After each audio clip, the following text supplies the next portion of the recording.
बोलो जयकारा, बोल मेरे श्री गुरु महाराज की जय।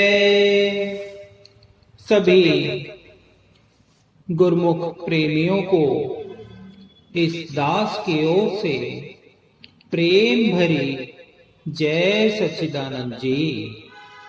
बोलो जयकारा, बोल मेरे श्री गुरु महाराज की जय।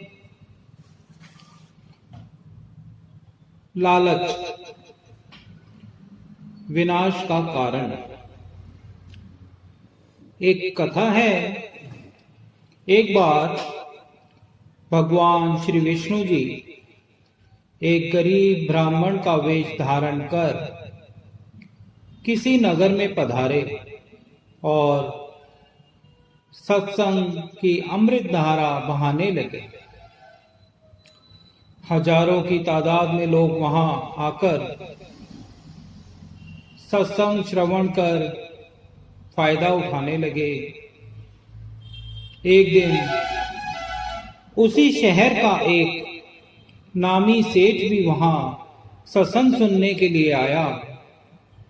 उसने विनती की कि प्रभु कृपया आप मेरे घर में पधार कर मुझे भी कृतार्थ करें। वो वेशधारी ब्राह्मण भगवान ने उनकी विनती सुनकर फरमाया कि पहली बात तो यह है कि यदि वह जगह मुझे उचित लगेगी तो ही मैं वहां रहूंगा, और दूसरी शर्त यह है कि जिस जगह में मैं बैठ जाऊंगा तुम मुझे उस जगह से उठाओगे नहीं। सेठ ने दोनों शर्तें स्वीकार कर उन्हें अपने निवास स्थान को पवित्र करने का आग्रह किया। भगवान ने उसके घर जाकर एक जगह पसंद की और वहीं आसन लगा लिया। अभी एक ही दिन गुजरा कि माता लक्ष्मी अपनी दासियों सहित एक रानी का रूप धारण कर उस सेठ की दुकान के पास आई। अपनी दासी को सोने का कटोरा देकर उसे सेठ की दुकान से पानी लाने के लिए कहा। सेठ सोने का कटोरा देखकर अचरज में पड़ गया। उससे भी हैरानी वाली बात तब हुई जब रानी बनी लक्ष्मी माता जी ने पानी पीकर उस कटोरे को हवा में उछाल दिया। सेठ ने दासी से पूछा कि रानी ने सोने का कटोरा ऐसे क्यों फेंक दिया? दासी ने जवाब दिया कि हमारी रानी सोने के बर्तनों में ही खाती पीती है और एक बार जिस बर्तन को मुंह लगा लेती हैं उसे फिर दोबारा प्रयोग में नहीं लाती।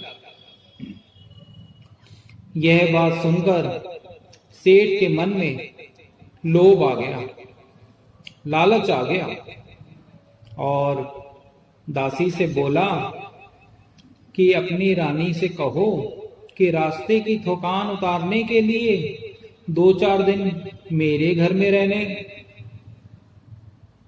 यह बात सुनकर रानी ने कहा कि यदि जगह हमारी पसंद की हुई तो हम 4-5 दिन वहां जरूर ठहरेंगे। रानी का उत्तर सुनकर सेठ फूला नहीं समाया और उन्हें साथ ले जाकर अपना सारा घर दिखाने लगा। लक्ष्मी जी भी अब सारा घर देखती देखती वहां आ पहुंची जहां स्वयं नारायण ब्राह्मण का वेश धारण कर रुके हुए थे, विराजमान थे। लक्ष्मी जी ने कहा, हमें तो यही जगह पसंद है, हम तो यहीं रहेंगे। सेठ के मन में अंतर्द्वंद चालू हो गया, क्योंकि उसने ब्राह्मण को वचन दिया था कि वह उन्हें उनकी जगह से हिलाएगा नहीं, लेकिन दूसरी ओर माया का लालच, माया का अथाह भंडार हाथ लगने वाला था। इस द्वंद में आखिरकार लोभ की, लालच की जीत हुई और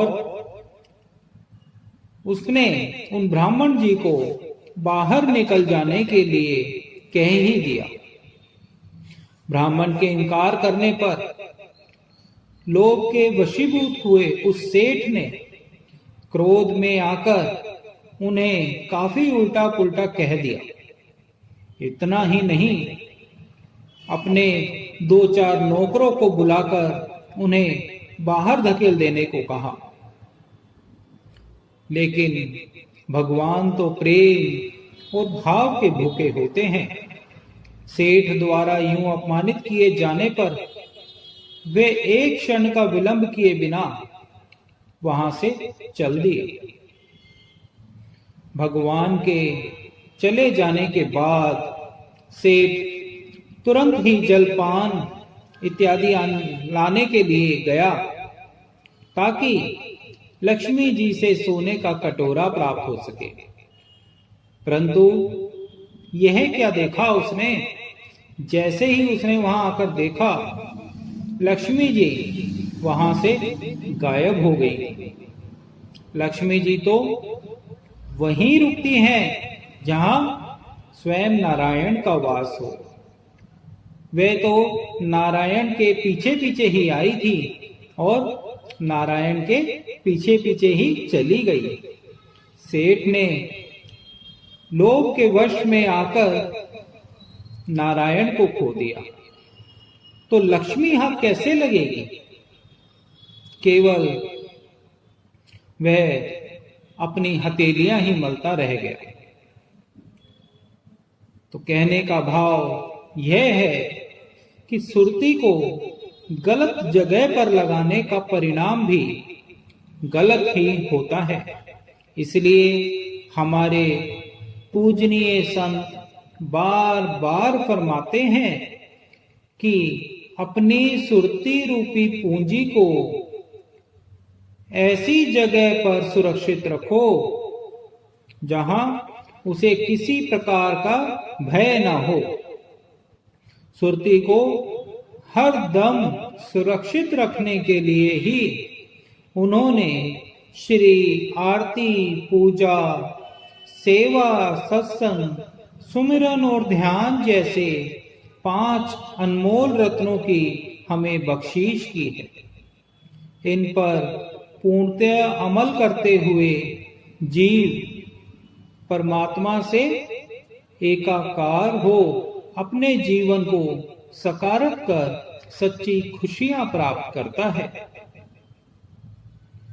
जीव चाहे कि वह अपने बल से संसार सागर से पार हो जाएगा, तो ऐसा कभी नहीं हो सकता।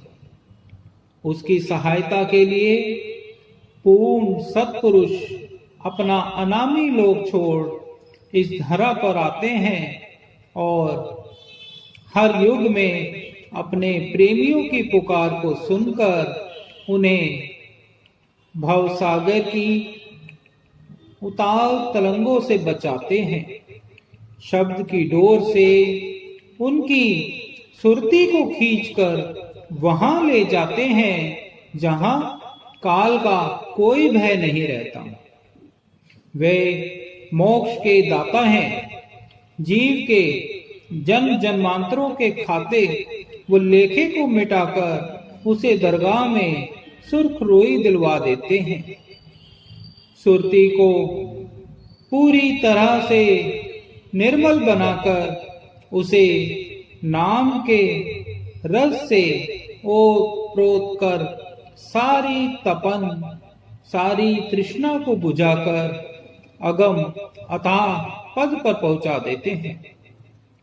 वे समय समय पर अपनी मौजवश अवतारण धारण कर अपनी अपार दयालुता से जीवों के कल्याण के लिए ऐसी रचना रचा देते हैं ताकि बड़भागी आत्माएं उनके सानिध्य में आकर लोभ, लालच, मोह आदि से अपने आप को हमेशा दूर रखकर अपने जन को सकारत कर सकें।